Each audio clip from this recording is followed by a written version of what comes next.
Hello aspirant, मेरा नाम मनोज रावत है और मैं आपका फिजिक्स एजुकेटर हूँ। और आज हमने जो कल टॉपिक छोड़ा था वहीं से आगे कंटिन्यू करेंगे। कल हमने आपको बताया था कि कैपेसिटर क्या होता है और पैरेलल प्लेट कैपेसिटर क्या होता है।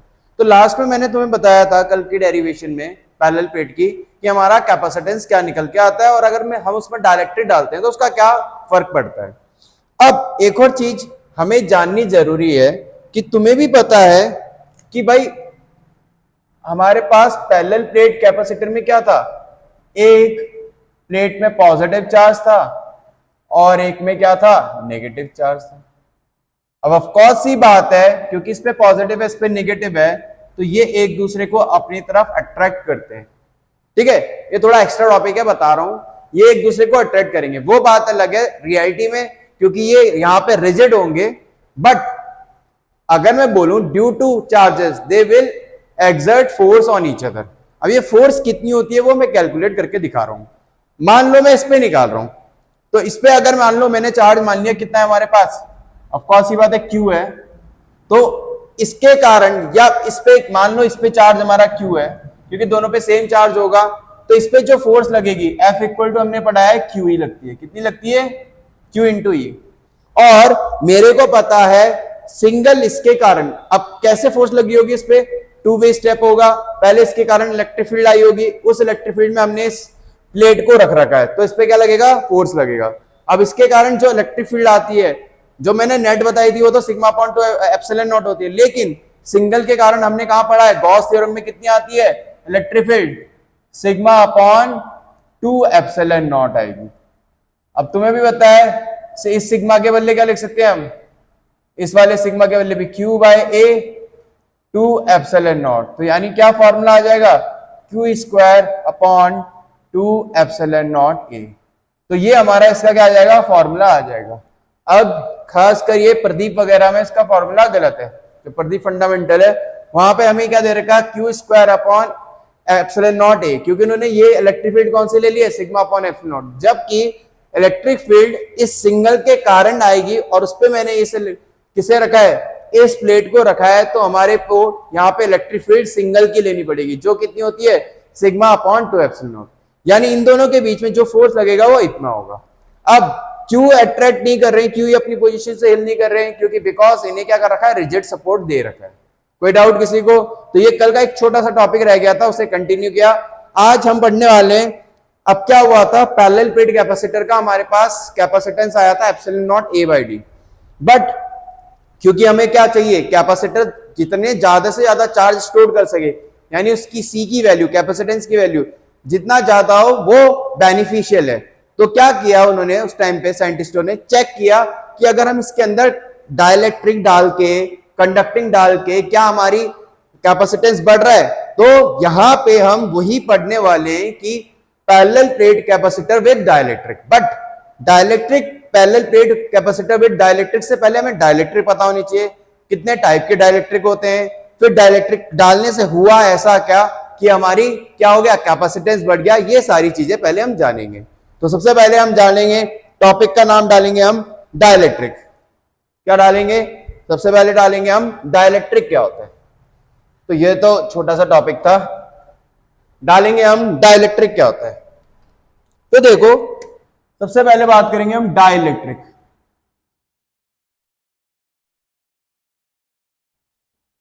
अब डाइलेक्ट्रिक क्या होते हैं हमारे, ये एक तरह के हमारे क्या इंसुलेटिंग मटेरियल ही होते हैं या इंसुलेटर्स ही होते हैं। Are insulators which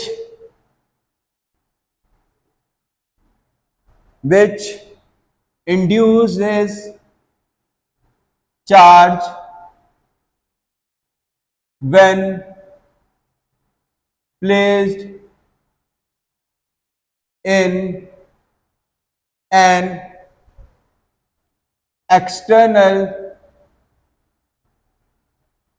electric field. जब भी हमें इसे किसी एक्सटर्नल इलेक्ट्रिक फील्ड में रखते हैं तो क्या होता है, इस पे क्या होता है, चार्ज इंड्यूस हो जाता है। अब तुम्हें भी पता है डाइलेक्ट्रिक और जो कंडक्टर्स होते हैं, डाइलेक्ट्रिक और जो हमारे कंडक्टर्स होते हैं उनमें क्या डिफरेंस है, डाइलेक्ट्रिक में फ्री इलेक्ट्रॉन्स नहीं होते क्योंकि वहां के जो इलेक्ट्रॉन होते हैं वो क्या होते हैं हमारे, ऑफ कोर्स ये होते हैं, क्या होता है, न्यूक्लियस से बाउंडेड होते हैं। और वहीं अगर मैं बात करूं कंडक्टर्स, उसमें फ्री इलेक्ट्रॉन होते हैं, तो उसमें तो इलेक्ट्रॉन जैसे हम इलेक्ट्रिक फील्ड देते हैं इलेक्ट्रॉन मूव करते हैं और करंट हमारा फ्लो करने लगता है। बट डाइलेक्ट्रिक में क्या होता है हमारे पास कि हम जब इसे एक्सटर्नल इलेक्ट्रिक फील्ड में रखते हैं तो क्या होता है, इसके चार्जेस क्या करते हैं, मूव नहीं करते, बिकॉज ऑफ कोर्स ये बात है, ये क्या होते हैं, उससे अट्रैक्टेड होते हैं। तो ये क्या करते हैं, चार्जेस अपनी ओरिजिनल पोजीशन से जो इलेक्ट्रॉन होता है वो हल्का सा क्या होता है, शिफ्ट हो जाता है। क्या हो जाता है, शिफ्ट हो जाता है। यहां पे क्या होता है, चार्जेस मूव नहीं करते बल्कि चार्जेस हल्के से शिफ्ट हो जाते हैं। उसके हल्के से शिफ्ट होने के कारण, मान लो अगर नेगेटिव चार्ज हल्का सा इधर शिफ्ट हुआ तो दूसरी तरफ कैसा चार्ज आएगा, पॉजिटिव। इसके कारण चार्ज इंड्यूस हो जाता है, केवल क्या होता है, चार्ज इंड्यूस। और अगर चार्ज इंड्यूस होगा तो एक तरफ नेगेटिव और एक तरफ पॉजिटिव आ गए तो उसके कारण क्या आती है, एक इंटरनल इलेक्ट्रिक फील्ड क्या होने जाती है, फ्लो करने जाती है, किसके अंदर, डाइलेक्ट्रिक के कारण। और यही रीजन है जिसके कारण हमारा, अगर हम डाइलेक्ट्रिक डालते हैं किसके बीच में, तुम्हारा पैरेलल प्लेट कैपेसिटर के बीच में, उसका क्या बढ़ता है, कैपेसिटेंस बढ़ता है। अब कैसे बढ़ता है वो देखेंगे। फिलहाल के लिए डाइलेक्ट्रिक क्या होते हैं, वो इंसुलेटर्स होते हैं जो हमारे क्या करते हैं, इंड्यूस करते हैं charge when placed in an external electric field. Example हमारे पास माइका आ गया, ग्लास आ गया, एटसेट्रा, ये हमारे पास क्या हो गए, डाइलेक्ट्रिक्स होते हैं। अब डाइलेक्ट्रिक क्या होते हैं हमारे पास, दो तरह के होते हैं, टू टाइप्स के हमारे पास डाइलेक्ट्रिक होते हैं। सबसे पहला होता है हमारे पास जिसे हम बोलते हैं नॉन पोलर डाइलेक्ट्रिक। ठीक है, अब नॉन पोलर डाइलेक्ट्रिक क्या होते हैं समझना। ऐसे डाइलेक्ट्रिक जिनका अपना पहले से कोई ओरिजिनल डाइपोल मोमेंट नहीं होता है परमानेंट, उसे बोलते हैं नॉन पोलर डाइलेक्ट्रिक।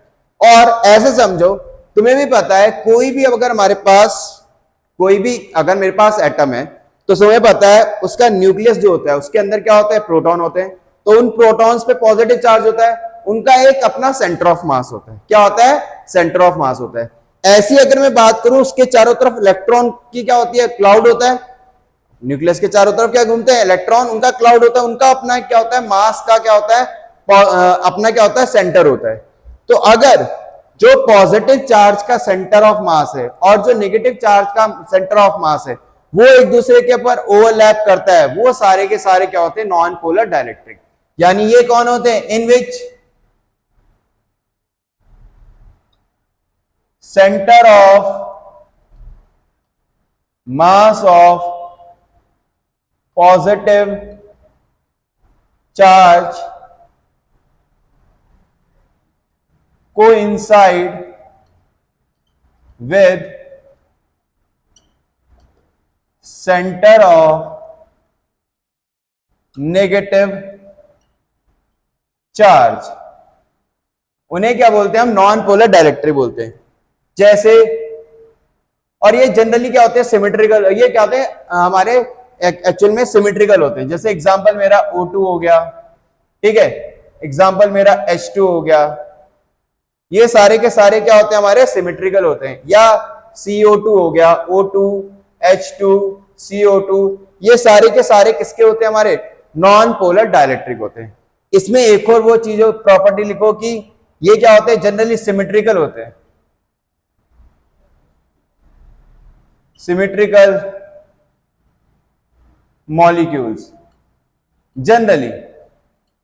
ठीक है, जैसे O2 दोनों OO के हैं तो उनका साइज लगभग सेम होता है। ऐसे CO2 में भी C और OO का साइज लगभग सेम होता है। तो ये सिमेट्रिकल मॉलिक्यूल्स होते हैं। तो नॉन पोलर डाइलेक्ट्रिक वो होते हैं जिनमें हमारे पास जो सेंटर ऑफ पॉजिटिव चार्ज होता है और जो सेंटर ऑफ नेगेटिव चार्ज होता है वो एक दूसरे के ऊपर ओवरलैप करता है। तो यानी अगर मैंने नॉन पोलर दिखाना है तो उसमें क्या होगा, पॉजिटिव और नेगेटिव एक दूसरे के ऊपर क्या कर रहे हैं, ओवरलैप कर रहे हैं। बट अभी मैंने कोई एक्सटर्नल इलेक्ट्रिक फील्ड नहीं रखा, ठीक है। अब यानी इनका जो नेट इंडिविजुअल डाइपोल मोमेंट होता है, डाइपोल मोमेंट तुमने केमिस्ट्री में भी पढ़ा है और हमने पहले चैप्टर में भी पढ़ा है, वो जीरो होता है। क्यों होगा जीरो, क्योंकि प्लस और माइनस के बीच में कोई सेपरेशन ही नहीं है। और तुम्हें पता है हमने पहले चैप्टर में पढ़ा है डाइपोल मोमेंट का फॉर्मूला क्या होता है, Q इंटू 2A, यानी उसके बीच में कुछ सेपरेशन होना चाहिए, यहाँ पे कोई सेपरेशन ही नहीं है। कोई डाउट? तो ये हमारा क्या होता है, अगर मैं बात करूं नेट इंडिविजुअल डाइपोल मोमेंट क्या होता है, जीरो होता है नॉन पोलर डाइलेक्ट्रिक का। तो सिमिलरली जो दूसरे होते हैं उन्हें बोलते हैं हम पोलर डाइलेक्ट्रिक। अब पोलर डाइलेक्ट्रिक कौन होते हैं, जिसमें हमारा क्या होता है, जो पॉजिटिव चार्ज होता है किसका, ऑफ कोर्स सी बात है, पॉजिटिव चार्ज का जो सेंटर होता है ऑफ मास और जो नेगेटिव चार्ज का सेंटर ऑफ मास होता है वो एक दूसरे के ऊपर ओवरलैप नहीं करते हैं और जनरली ये असिमेट्रिकल इन शेप होते हैं। और सिंपल सी बात है, यहां पे इसका क्या होता है, इंडिविजुअल, क्या बोल रहा हूं मैं, इंडिविजुअल एटम का अपना क्या होता है, नेट डाइपोल मोमेंट होता है, या इंडिविजुअल मॉलिक्यूल का क्या होता है, नेट डाइपोल मोमेंट होता है। तो ये क्या होते हैं, in which centre of mass of negative या positive charge does not coincide with center of negative charge। जैसे अगर मैं इसकी एग्जांपल की बात करूं तो HCl, ये तुमने केमिस्ट्री में भी पढ़ा है, HCl का अपना एक क्या होता है, डाइपोल मोमेंट होता है, या हमारे पास H2O, इसका भी अपना एक नेट डाइपोल मोमेंट होता है। तो ये हमारे पास कुछ एग्जांपल हो गए किसके, पोलर डाइलेक्ट्रिक है। अब पोलर में क्या होगा, एक्चुअल में हमारे पास कुछ ऐसा होता है, याद रखना पोलर का अपना क्या होता है, एक net individual dipole moment not equal to zero होता है, यानी उसका कुछ होता है। कब, लेकिन याद रखना केवल किसका, इंडिविजुअल एटम का। जब हम इसे क्रिस्टल के फॉर्म में लेते हैं तो इसका भी जीरो होता है, बिकॉज क्या होते हैं, मान लो मेरे पास ये माइनस ये प्लस है, यहां पे माइनस प्लस ऐसे है, यहां पे प्लस माइनस ऐसे है, यहां पे माइनस प्लस ऐसे है।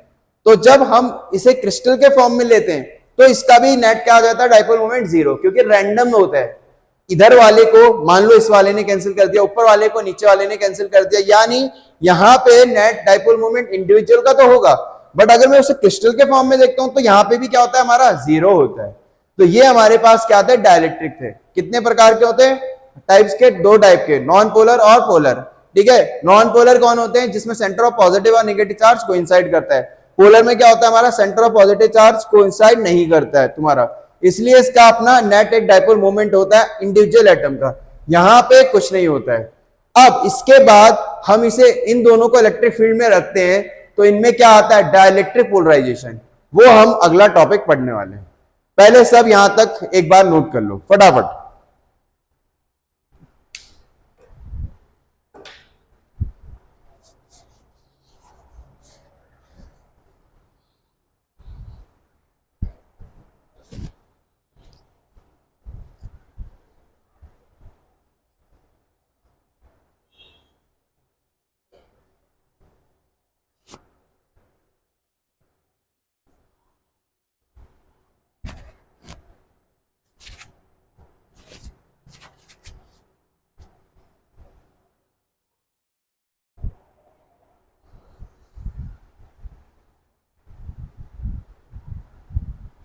जल्दी नोट करो।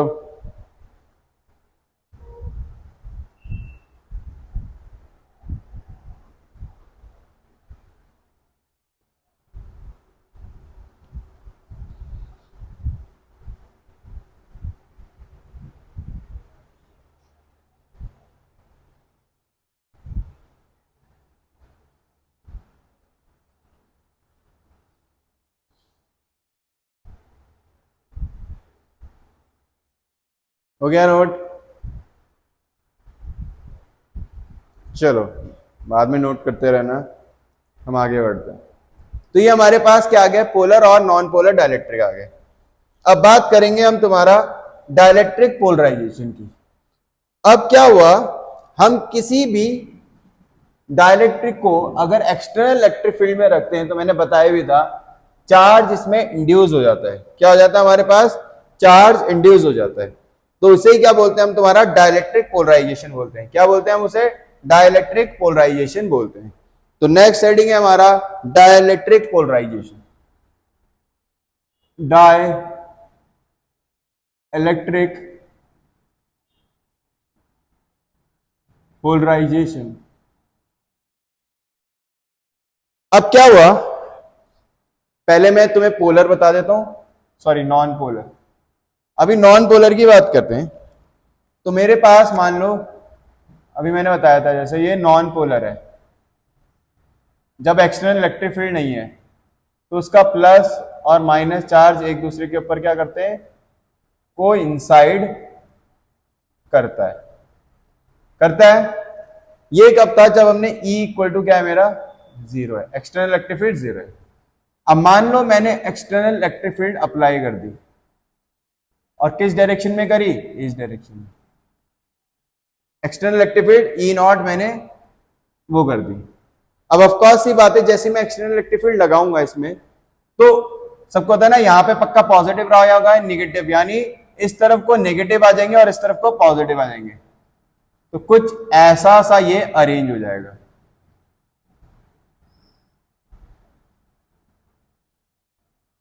अब तुम्हें साफ साफ दिख रहा है कि सारे के सारे जो डाइपोल मोमेंट है माइनस से प्लस जाता है, तो सारे के सारे माइनस से प्लस, इनके कारण एक क्या आएगा, नेट डाइपोल मोमेंट आ जाएगा, जिसकी डायरेक्शन ऑफ कोर्स सी बात है पी की डायरेक्शन इधर को होगी, क्योंकि माइनस से प्लस होता है, ये हमने पहले चैप्टर में पढ़ा है। ये हमारा क्या हुआ, जो हमारे पास नॉन पोलर है, नॉन पोलर, उनका डाइलेक्ट्रिक पोलराइजेशन हो गया। क्या हो गया, डाइलेक्ट्रिक पोलराइजेशन हो गया। अगर मैं बात करूं अब नॉन पोलर की, तो मैं नॉन पोलर सॉरी पोलर की बात करूं, तो पोलर में ले लेते हैं हम। पोलर के केस में क्या था हमारे पास, कि जो डाइपोल मोमेंट थे वो क्या थे, रैंडम थे, कुछ इधर थे कुछ उधर थे, रैंडम थे सारे के सारे, कोई इधर है कोई उधर है, जिसके कारण नेट डाइपोल मोमेंट क्या आ रहा था, जीरो आ रहा था। जब हमारा E इक्वल टू जीरो है तो यहाँ पे पी भी क्या हो रहा था, नेट जीरो हो रहा था। बट इसमें भी मैं एक्सटर्नल इलेक्ट्रिक फील्ड लगा देता हूं, तो मान लो मैंने एक्सटर्नल इलेक्ट्रिक फील्ड अप्लाई कर दी इस डायरेक्शन में, तो क्या होगा, जैसे ये माइनस प्लस, ठीक है, ये तो पहले से इसी डायरेक्शन में, ये वाला भी उसी डायरेक्शन में क्या हो जाएगा, अलाइन हो जाएगा, यानी सारे के सारे एक ही डायरेक्शन में क्या हो जाएंगे, अलाइन। तो अब ऑफकोर्स सी बात है, अगर एक ही डायरेक्शन में अलाइन हो गए तो कोई एक दूसरे को कैंसिल नहीं करेगा, यानी हमारे पास नेट डाइपोल मोमेंट इस बार नॉट इक्वल टू जीरो आएगा जब हमने कोई एक्सटर्नल इलेक्ट्रिक फील्ड अप्लाई करी। कोई डाउट किसी को, ये हमारा, अब ये जो चीज हो रहा है इनके अंदर, डाइलेक्ट्रिक के अंदर चार्जेस का इंडक्शन हो रहा है, यानी एक तरफ नेगेटिव आ जा रहे हैं एक तरफ पॉजिटिव आ जा रहे हैं, जब हम किसी एक्सटर्नल इलेक्ट्रिक फील्ड में अप्लाई कर रहे हैं, और जिसके कारण पोलर आ रहा है हमारा, पोलर उनका क्या आ रहा है, डाइपोल मूवमेंट आ रहा है, इसे ही क्या बोलते हैं हम, तुम्हारा डाइलेक्ट्रिक पोलराइजेशन बोलते हैं। यानी डाइलेक्ट्रिक पोलराइजेशन कुछ नहीं है, इलेक्ट्रिक फील्ड के कारण, एक्सटर्नल इलेक्ट्रिक फील्ड के कारण जो हमारे इनके अंदर चार्जेस इंड्यूस हो रहे हैं, उसको ही क्या बोलते हैं हम, तुम्हारा डाइलेक्ट्रिक पोलराइजेशन बोलते हैं। अब ये टॉपिक इसलिए बताया मैंने, बिकॉज मैंने बोला था पैरेलल प्लेट विद डाइलेक्ट्रिक करना में, तो हमें पहले ये जानना जरूरी था कि डाइलेक्ट्रिक होता क्या है, उसमें पोलराइजेशन कैसे हो रहा है, ठीक है। अब इसके कारण क्या होता है, डाइलेक्ट्रिक पोलराइजेशन के कारण, मान लो मेरे पास ये मैंने कोई डाइलेक्ट्रिक डाल रखा है, और यहां पे मैंने कोई external electric field E not रखी है, क्या रखी है, ई नॉट। तो तुम्हें पता है, मान लो ये इस पे पॉजिटिव चार्ज है जैसे कैपेसिटर्स में होता है, और यहाँ पे नेगेटिव चार्ज है। अब तुम्हें पता है, क्योंकि मैंने एक्सटर्नल इलेक्ट्रिक फील्ड ऐसे लगाई है, एक्सटर्नल इलेक्ट्रिक फील्ड की डायरेक्शन ये है, तो इसके अंदर जो ऑफ कोर्स ये डाइलेक्ट्रिक है, तो डाइलेक्ट्रिक में क्या होगा, इस तरफ को क्या आ जाएगा हमारा, माइनस चार्ज क्या हो जाएगा, इकट्ठा हो जाएगा, और इस तरफ क्या आ जाएगा, positive charge, net positive charge इधर आ जाएगा, क्योंकि देखो नेट पॉजिटिव इधर है, नेट नेगेटिव इधर है। जिसके कारण अंदर भी एक इंटीरियर मैग्नेटिक फील्ड फ्लो करती है जिसे हम ईपी बोलते हैं, पोलराइज इलेक्ट्रिक फील्ड। क्यों आई? क्योंकि इधर नेगेटिव इकट्ठे हो गए और इधर पॉजिटिव। और तुम्हें पता है अगर देयर इज अ डिफरेंस, जहां पे हमारे पास नेगेटिव अगर एक तरफ आ जाए और पॉजिटिव एक तरफ आ जाए तो पॉजिटिव से नेगेटिव हमेशा एक इलेक्ट्रिक फील्ड क्या करती है? फ्लो करती है। ये हमारे पास इंड्यूस इलेक्ट्रिक फील्ड है। क्या है ये? इंड्यूस, या इसे हम बोलते हैं पोलराइज इलेक्ट्रिक फील्ड। क्या है ये? पोलराइज इलेक्ट्रिक फील्ड है। अब इससे क्या होगा जब मैं तुम्हें क्या बताऊंगा विद स्लैब वाला, तो एक्सटर्नल इलेक्ट्रिक फील्ड इधर है और हमारे पास इंड्यूस इलेक्ट्रिक फील्ड इधर है, तो net electric field inside the, क्या है ये हमारे पास क्या है ये? डाइलेक्ट्रिक, हमारा क्या होगा? इलेक्ट्रिक फील्ड रिड्यूस हो जाएगी। और अगर इलेक्ट्रिक फील्ड रिड्यूस होगी तो हमने पढ़ा है V is equal to into D, पता है ना, V is equal to into D. तो इनके बीच में क्या होगा? पोटेंशियल क्या हो जाएगा? डिक्रीज हो जाएगा। जितना कम पोटेंशियल होता रहता है उतना ज्यादा चार्ज हम क्या कर सकते हैं? इस पे स्टोर कर सकते हैं। जितना ज्यादा चार्ज स्टोर होगा उसका कैपेसिटेंस क्या होगा? इंक्रीज होगा। तो यानी यहीं से देख के पता लग रहा है पक्का हमारा कैपेसिटेंस इंक्रीज होने वाला है। अब कैसे होगा वो नेक्स्ट डेरिवेशन में हम करने वाले हैं। कोई डाउट किसी को? फटाफट नोट करो, ठीक है, जल्दी नोट करो। नेक्स्ट डेरिवेशन करेंगे, फटाफट करना।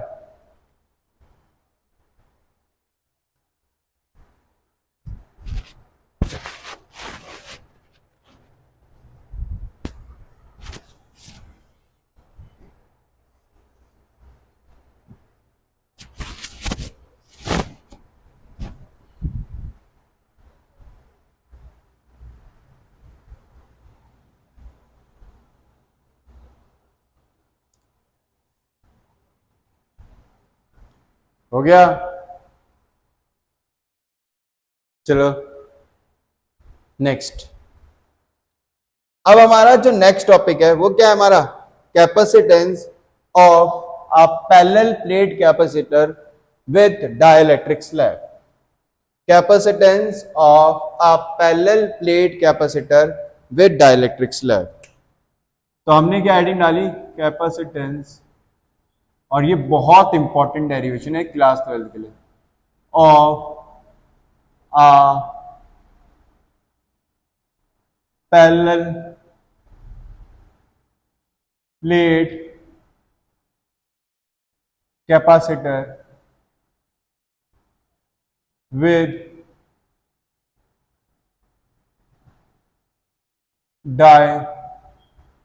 Dielectric slab. ठीक है, तो capacitance of a parallel plate capacitor with dielectric slab की बात करेंगे। तो हमने क्या ले लिया?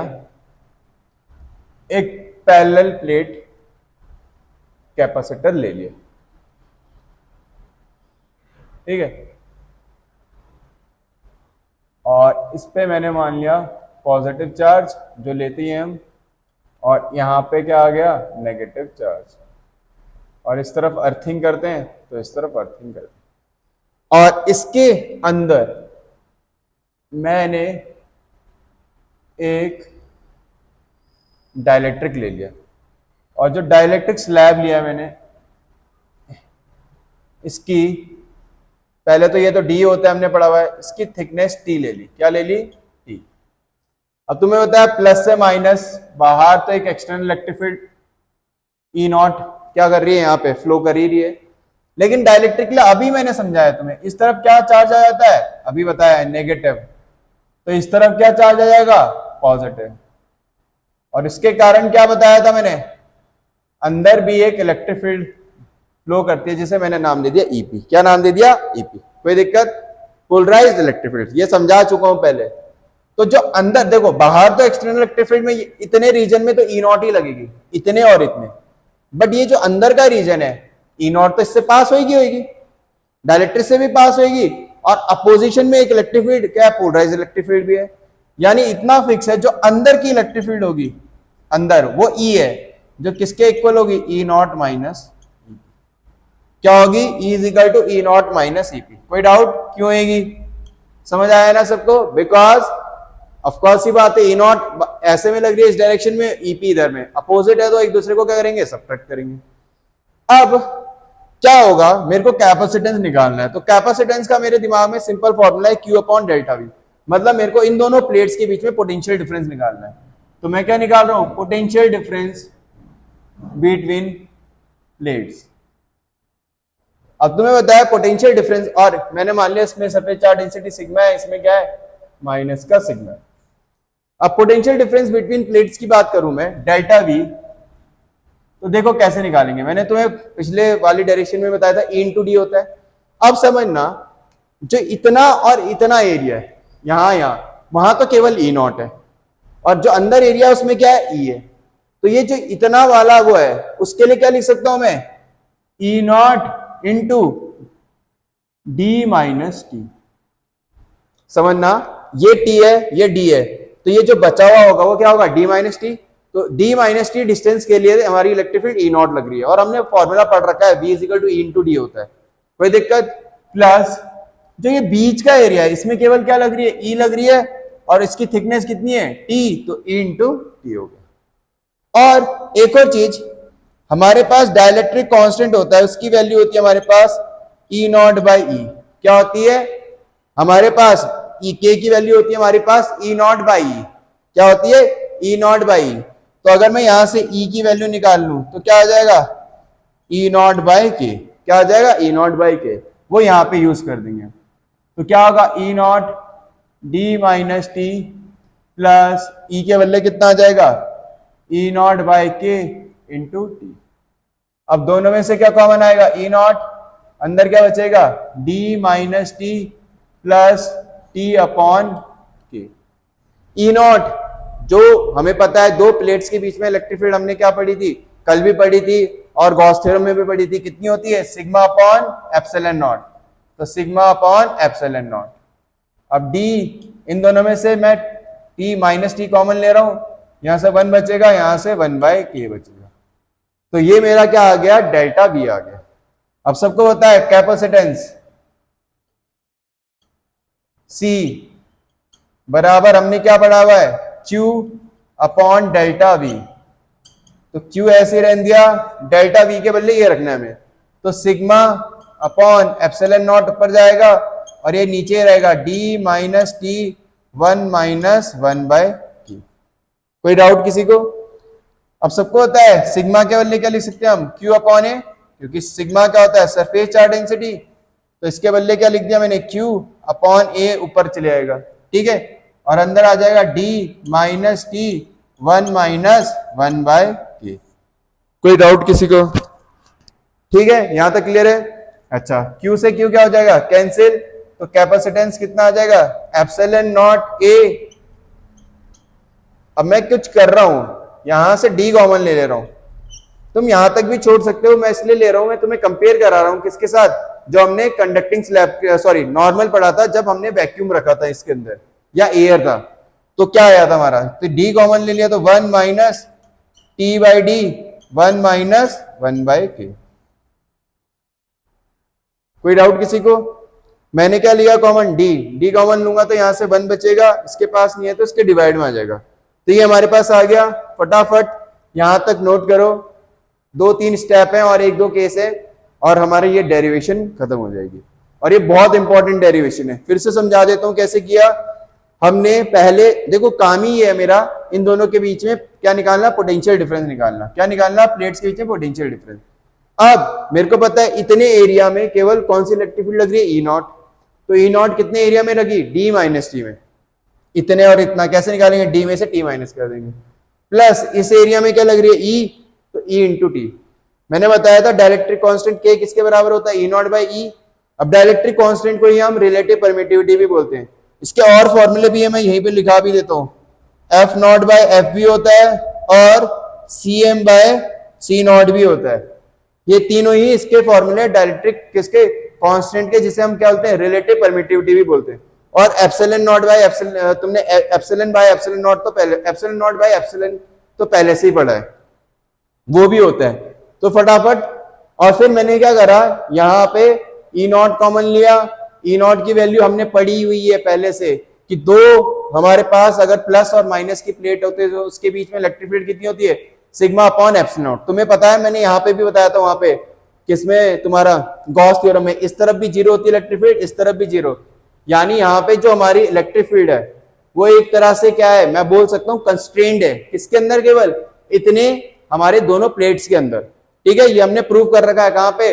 गॉस थ्योरम में। ठीक है, फिर मैंने सी निकाला, कैपेसिटेंस का formula Q by delta we होता है। डेल्टा वी की वैल्यू पुट करी, सिग्मा के बदले क्यू अपॉन हमारा ए होता है वो रखा, क्यू से क्यू कैंसिल हुआ। और यहाँ पे जस्ट मेरे को लास्ट स्टेप क्या करना है? कंपेयर कराना है, इसलिए मैंने कॉमन ले लिया। तुम यहाँ पे भी छोड़ सकते हो, बट मैं तुम्हें कंपेयर करके दिखाऊंगा कि सी की वैल्यू सी नॉट से बड़ी आ रही है। सी नॉट क्या था? जब उसके बीच में क्या था? वैक्यूम या हमारा एयर था। फटाफट नोट करो से जल्दी।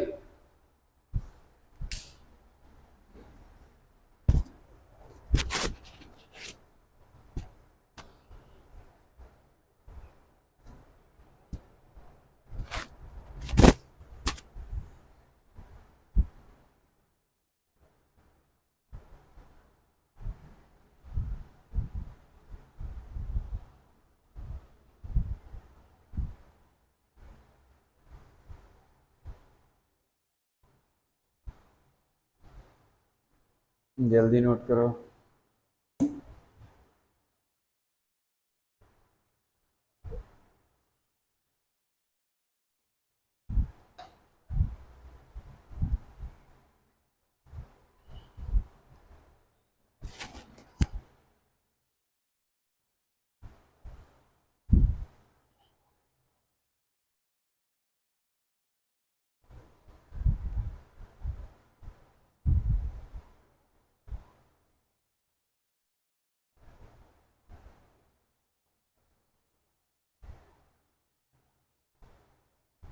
हो गया? जल्दी करो। ठीक है, तो कर लेना बाद में। तो आगे बढ़ते हैं हम। ये हाँ, मेरे को जस्ट इसे आगे कंटिन्यू करना है, जो हमारा एक्सप्रेशन आया। देखो अब जरा ध्यान से देखना, सी की वैल्यू ये आ रही है epsilon not a by D. क्या तुम्हें याद है epsilon not a by D को हम सी नॉट बोलते हैं? जो एयर वाला था उसका यही एक्सप्रेशन आया था जब एयर या डायरेक्ट्रिक था। और डिवाइड में क्या है मेरे पास? 1 minus T by D, 1 minus 1 by K. कितना है? 1 minus T upon D, 1 minus 1 by K. अब देखो ध्यान से, 1 में से कुछ माइनस हो रहा है, तो जो ये आंसर आएगा पक्का किसके बीच में आएगा? 0 और 1 के बीच में। और किसी चीज को अगर तुम 0 और 1 से डिवाइड करते हो तो वो उससे बड़ी आती है। यानी सी नॉट, मान लो एग्जांपल ले लिया मैंने 10, और ये नीचे आया 0.5, क्योंकि 1 में से माइनस करके पॉइंट में आएगा। तो 10 को 0.5 से डिवाइड करते हैं तो ऑफकोर्स सी बात है 20 आता है। यानी जो सी की वैल्यू आ रही है वो 20 आ रही है, सी नॉट हमारा 10 आ रहा है। यानी साफ साफ दिख रहा है सी किससे बड़ा है? हमारा सी नॉट से। तो यानी हमने जब डायलेक्ट्रिक डाला तो क्या हुआ? हमारा जो कैपेसिटेंस है वो क्या हो गया, या कैपेसिटी क्या होगी हमारी? इंक्रीज होगी। चार्ज क्या करने की? चार्ज स्टोर करने की। कोई डाउट? अच्छा, अब इसमें कुछ केस है। जैसे हमारे पास पहला केस है फॉर कंडक्टिंग स्लैब। जो कंडक्टिंग स्लैब होता है उसके लिए के हमारा इंफिनिटी होता है। क्या होता है? इंफिनिटी होता है। जो डायरेक्ट्रिक कांस्टेंट है वो कितना होता है? इनफाइनाइट होता है हमारे पास। क्या होता है? इनफाइनाइट होता है। इनफाइनाइट क्यों होता है ये भी समझा देता हूं। के का formula E not by E होता है। ठीक है, और अब ये इनफाइनाइट कब होगा? जब ई क्या होगा हमारे पास? 0 होगा। और हमने पढ़ा हुआ है कि ई क्या है? इसके अंदर की इलेक्ट्रिक फील्ड है। और तुमने पढ़ा हुआ है कि जब भी कंडक्टिंग स्लैब होता है उसके अंदर कोई भी इलेक्ट्रिक फील्ड फ्लो नहीं करती है। तो अगर ये 0 आ गया तो के क्या आ जाएगा? इनफाइनाइट। इसलिए कंडक्टिंग स्लैब के लिए के इनफाइनाइट होता है। के इनफाइनाइट यहां रखोगे, एनीथिंग इनफिनिटी क्या होता है? 0 होता है। 1 माइनस 0 1 होता है, 1 इससे मल्टीप्लाई हो जाएगा, यानी सी की वैल्यू कितनी आ जाएगी? C naught 1 minus T by D आ जाएगी। टी बाई डी 1 से मल्टीप्लाई हुआ, तो ये हमारा केस फर्स्ट हुआ। केस सेकंड की बात करते हैं तो केस सेकंड में हमें क्या है कि ये जो डायलेक्ट्रिक स्लैब मैंने टी थिकनेस का ले रखा है, मान लो मैंने इसे पूरा पूरा भर दिया, यानी इसके बीच में ये जो टी है वो किसके बराबर हो गया? डी के बराबर हो गया। तो केस सेकंड क्या है हमारे पास? क्या है हमारे पास? इफ टी बराबर डी हो जाए। तो देखते हैं, वैसे ही हम पहले निकाल चुके के टाइम्स आना चाहिए, क्योंकि वहां पे भी किया था हमने, जब हमने क्या करा था उसके अंदर जो हमारे पास पैरेलल प्लेट कैपेसिटर था नॉर्मल वाला, जिसमें हमने वैक्यूम था, उसके अंदर डायरेक्ट्रिक पूरी भर दी थी, तो के टाइम्स आया था। यहां से भी के टाइम्स आना चाहिए, चेक करते। टी के बदले डी रखना है, तो कितना आ जाएगा, सी बराबर सी नॉट, देखो टी के बदले डी रखूंगा तो डी से डी कैंसिल हो जाएगा, तो क्या आएगा, वन आ जाएगा, और अंदर क्या है, वन माइनस वन बाय के है। स्टेप वाइज बता रहा हूं, माइनस वन से मल्टीप्लाई करोगे अंदर तो ये माइनस वन होगा, और ये माइनस माइनस प्लस वन होगा, प्लस वन से माइनस वन कैंसिल हो जाएगा, और ये तो प्लस का वन बाय के हो गया था, वो के घूम के ऊपर चले आएगा, यानी के टाइम्स ऑफ क्या आ जाएगा, सी नॉट। यानी जब हम इस पे पूरा डाइलेक्ट्रिक भर देंगे बीच में, तो जो हमारा कैपेसिटेंस होता है वो एयर का के टाइम्स हो जाता है। जब हमारा एयर में जो इसके बीच में जब एयर होती है उसका जो भी कैपेसिटेंस उसका क्या हो जाता है, के टाइम्स हो जाता है। तो केसेस भी इंपॉर्टेंट है, डेरिवेशन भी इंपॉर्टेंट है, और ये फॉर्मूला बहुत इंपॉर्टेंट है। कभी कभी वो अपनी तरफ से क्वेश्चन बना देंगे, टी के बदले 2d/3 कर देंगे, समझ रहे हो, टी के बदले t/2 कर दिया, d/2 कर दिया, टी के बदले 2d/3 कर दिया, ऐसे करके तुम्हें कुछ भी दे देंगे। ऑफ कोर्स की बात है, टी की वैल्यू डी से कम होगी, क्यों, टी अंदर की थिकनेस है, ज्यादा से ज्यादा मैक्सिमम बराबर हो सकती है, ठीक है। तो ये बहुत इंपॉर्टेंट डेरिवेशन है, क्या है ये, इंपॉर्टेंट है, बोर्ड के पॉइंट ऑफ व्यू से बहुत इंपॉर्टेंट डेरिवेशन है। और अगर मैं नीट जेई के लिए बोलूं तो तुम्हें जस्ट फॉर्मूला याद रखना है और केसेस याद रखने हैं, ठीक है, फटाफट नोट करो।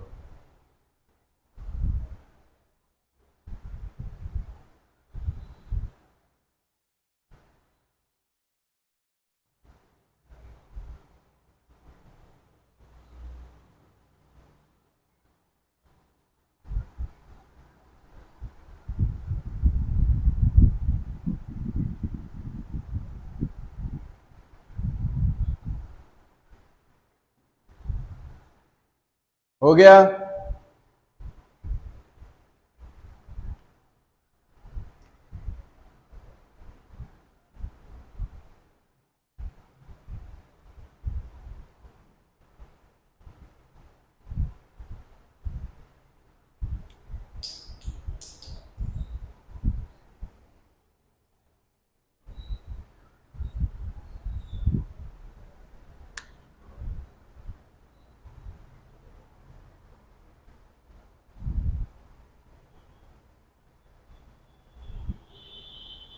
चलो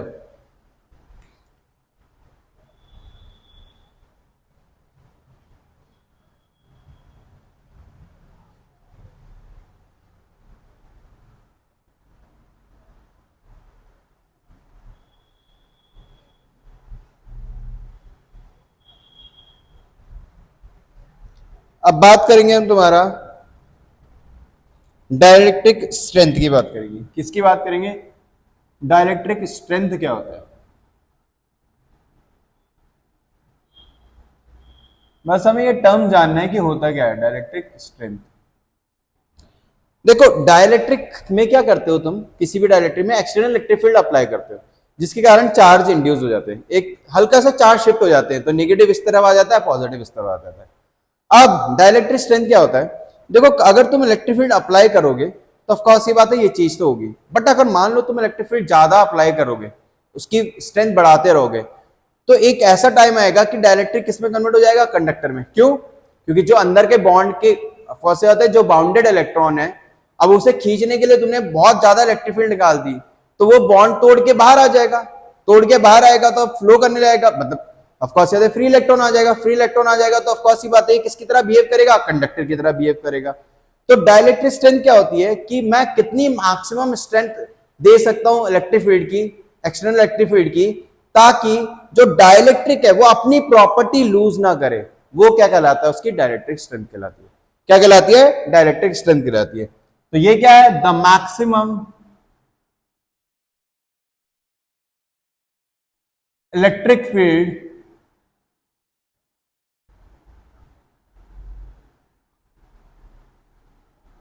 which can applied without changing the properties of dielectric, या कितनी इलेक्ट्रिक फील्ड तक वो विद स्टैंड कर सकता है, प्रॉपर्टी ऑफ डाइलेक्ट्रिक, वो उसकी डाइलेक्ट्रिक स्ट्रेंथ कहलाती है। यानी मैं कितनी मैक्सिमम इलेक्ट्रिक फील्ड लगा सकता हूं कि वो अपनी डाइलेक्ट्रिक प्रॉपर्टी लूज ना करे, क्योंकि तुम अफवाह सी बात है इलेक्ट्रिक फील्ड ज्यादा ही अप्लाई कर दोगे तो वो अंदर का बॉन्ड तोड़ के इलेक्ट्रॉन बाहर आ जाएगा, बाहर आ जाएगा तो किसकी तरह बिहेव करने लगेगा, कंडक्टर की तरह। तो उस टाइम क्या दिक्कत आएगी भाई, डाइलेक्ट्रिक जिसके लिए हम यूज कर रहे हैं अगर वो ही नहीं रहा तो ऑफकोर्स सी बात है हमारा जो कैपेसिटेंस है वो क्या हो जाएगा, डिक्रीज हो जाएगा। इसलिए डाइलेक्ट्रिक स्ट्रेंथ वो इलेक्ट्रिक फील्ड होती है जो विद स्टैंड कर सकता है ताकि उसकी प्रॉपर्टी चेंज ना हो। कोई डाउट किसी को? ये हमारा डाइलेक्ट्रिक स्ट्रेंथ होता है। नेक्स्ट बात करेंगे हम तुम्हारा, ये हमने पढ़ लिया parallel plate capacitor with dielectric. अब बात करेंगे हम तुम्हारा combination of capacitors. Combination of capacitors, जैसे हम रेजिस्टर्स को दो तरह से कंबाइन कर सकते हैं वैसे कैपेसिटर्स को भी हम दो तरीके से कंबाइन कर सकते हैं। तो देयर आर टू वेज। पहला क्या होता है, सीरीज, दूसरा क्या होता है, पैरेलल। सीरीज, अब सीरीज में क्या होता है हमारे पास,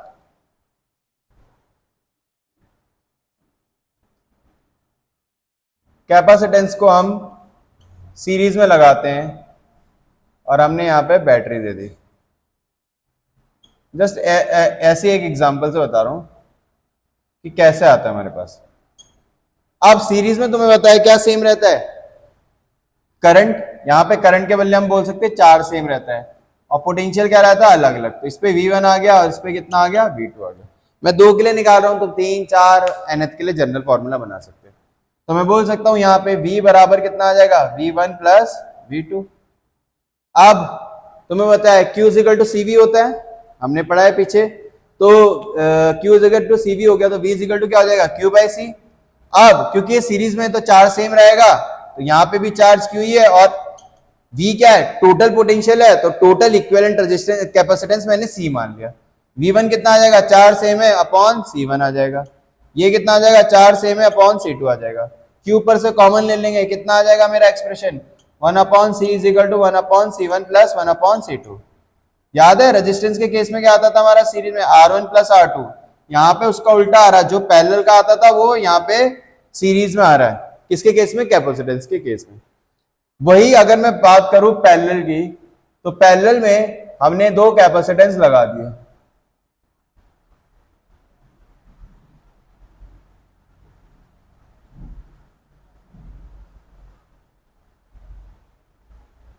और बैटरी दे दी, ये C1 है, ये C2 है, यहां से चार्ज आ रहा है Q।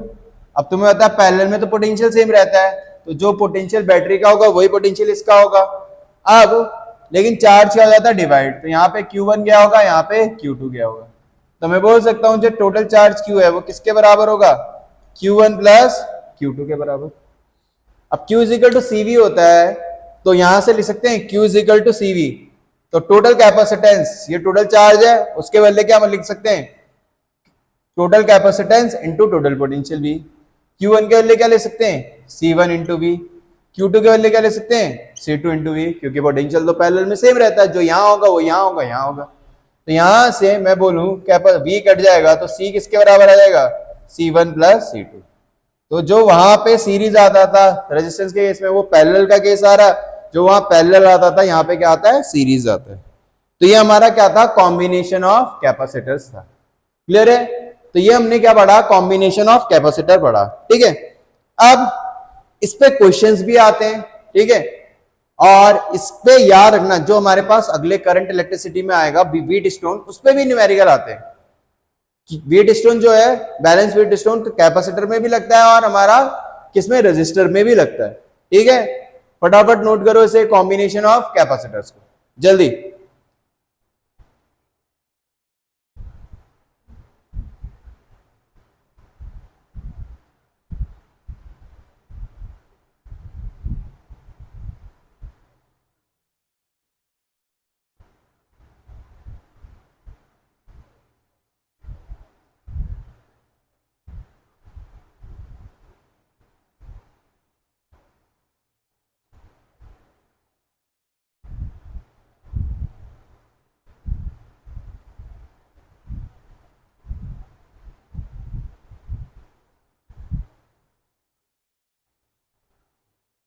जल्दी नोट करो।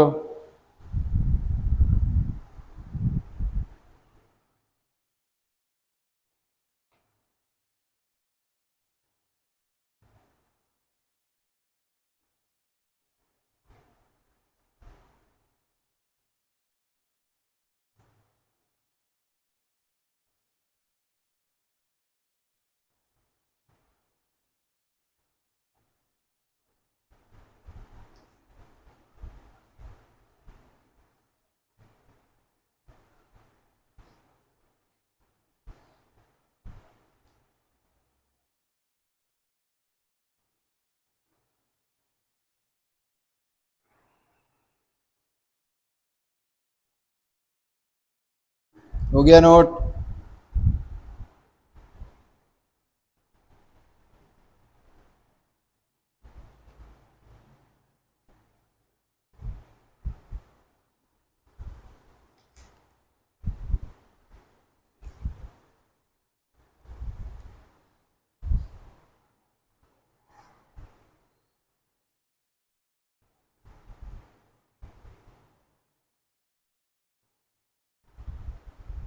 चलो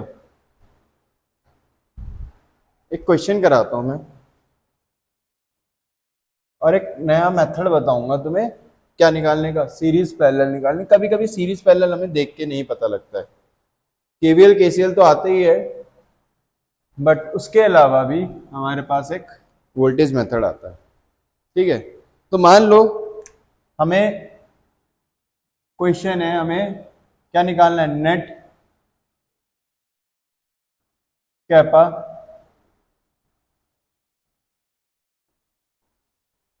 नेट कैपेसिटेंस निकालना है।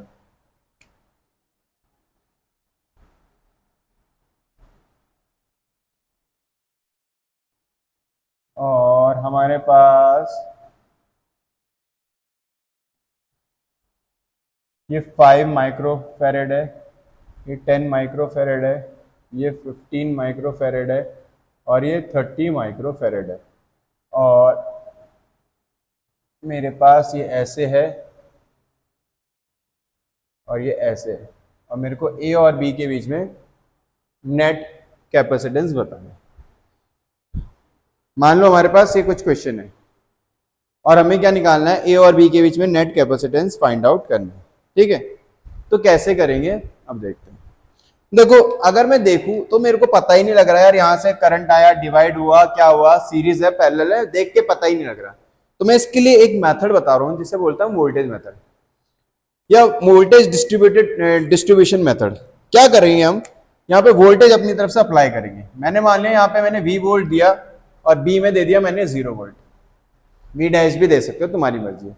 और तुम्हें पता है जब तक कैपेसिटेंस नहीं आएगा कोई, तब तक पोटेंशियल चेंज नहीं होगा। तो ये यहाँ पे पहुंचा तो V आया, अब ये ऊपर से चले गया, ऊपर से गया तो यहाँ पे कुछ नहीं मिला इसे, तो यहाँ पे भी क्या पहुंच गया V, कोई दिक्कत।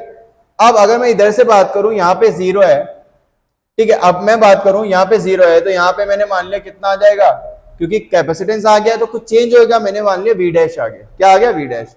अब ये V डैश नीचे से गया तो यहाँ पे भी कितना आ गया, V डैश आ गया, क्योंकि नीचे कुछ भी नहीं है। तो जब तक कुछ कैपेसिटेंस नहीं आएगा तब तक पोटेंशियल चेंज नहीं होगा।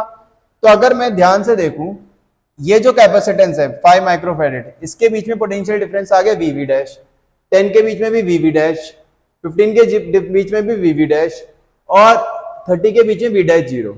अब जिनके बीच में पोटेंशियल डिफरेंस सेम होता है वो किस में होते हैं, पैरेलल में, यानी ये तीनों किस में होंगे, पैरेलल में, और जो इनका इक्विवेलेंट आ जाएगा वो इसके साथ किस में हो जाएंगे, सीरीज में। तो ये बहुत अच्छा मेथड है, जब तुम्हें क्या ना मिल रहा हो, सीरीज और पैरेलल, हमें क्या ना आ रहा हो, समझ ना आ रहा हो कि सीरीज और पैरेलल कैसे आएगा, तो या हमें देख के ना पता लग रहा हो, तो यहां पे मैंने क्या बोला अभी सॉल्यूशन में, हमने मान लिया इसे C1, इसे C2, इसे C3 और इसे C4। तो मैं बोल सकता हूं C1, C2 and C3 are in parallel. Parallel में आएंगे तो इनका इक्विवेलेंट अपनी तरफ से मैंने C डैश मान लिया। तो ऑफ कोर्स सी बात है, पैरेलल में यहाँ पे नॉर्मल ऐड होता है, रजिस्टर का उल्टा होता है, तो C1 plus C2 plus C3 हो जाएगा। C1 कितना है मेरा, 5 microfarad plus 10 microfarad plus 15 microfarad. कितना आ जाएगा ये? 30 माइक्रोफेरेड। अब ये 30 माइक्रोफेरेड इन दोनों का इक्विवेलेंट इसके साथ किसमें? सीरीज में। तो बोल सकता हूं C डैश एंड क्या है वो हमारा C4 आर इन सीरीज। तो अगर ये हमारे सीरीज में होंगे तो इनका इक्विवेलेंट, फाइनल इक्विवेलेंट मैंने मान लिया C, जो कितना आ जाएगा? ऑफ कोर्स ये पैरेलल में है, तो पैरेलल के लिए एक शॉर्टकट होता है दो के लिए, वो लगा देता हूं। दोनों को मल्टीप्लाई करो, 1 तो होता ही है, और ये शॉर्टकट क्या होता है? दोनों को प्लस करो। तो C डैश कितना है मेरा? 30 इंटू C4 कितना है? वो भी 30 है, डिवाइड में 30 प्लस 30 कितना होता है? 60। 31 जा 32 जा 215 जा, यानी मेरा फाइनल इक्विवेलेंट कितना आ जाएगा? 15 माइक्रोफेरेड। अगर तुम्हें ये मेथड नहीं आता है तो तुम्हें बहुत दिक्कत होगी, बिकॉज तुम बता ही नहीं पाओगे कौन सीरीज में कौन पैरेलल में। तो इसका इक्विवेलेंट कितना आ जाएगा हमारा? 15 माइक्रोफेरेड आ जाएगा। ठीक है, तो आज का लेक्चर हम यहीं पे खत्म करते हैं। ठीक है, तो मैंने आज तुम्हें क्या बताया? पैरेलल प्लेट कैपेसिटर का डाइलेक्ट्रिक स्लैब के साथ क्या वो है, वेरिएशन है। डाइलेक्ट्रिक होते क्या है, कितने टाइप के होते हैं, उसके अंदर इलेक्ट्रिक फील्ड क्यों हमारी घटती है, और जिसके कारण हमारा पोटेंशियल डिफरेंस क्या होता है? ऑफ कोर्स सी बात है, हमारा घटता है, जिसके कारण कैपेसिटेंस बढ़ता है। ठीक है, तो आज हम इसे यहीं पे क्या करेंगे? फिनिश करेंगे। Thank you.